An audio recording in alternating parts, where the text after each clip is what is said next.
Hello guys, welcome my YouTube channel. How to use in color look a preset Photoshop. Let's start.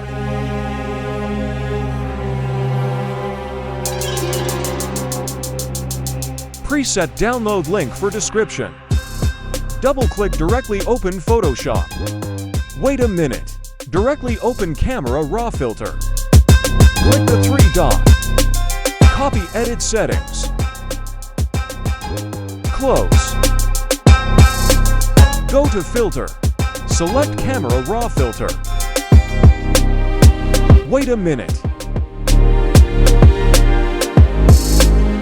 Click the three dot. Paste edit settings. Again, one more tips. Again, double-click open Photoshop.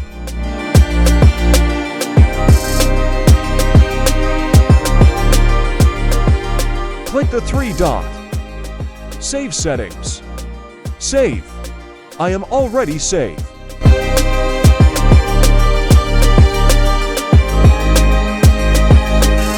Close.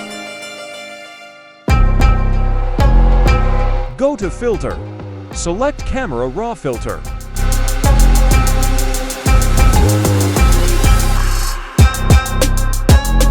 Click the three dot.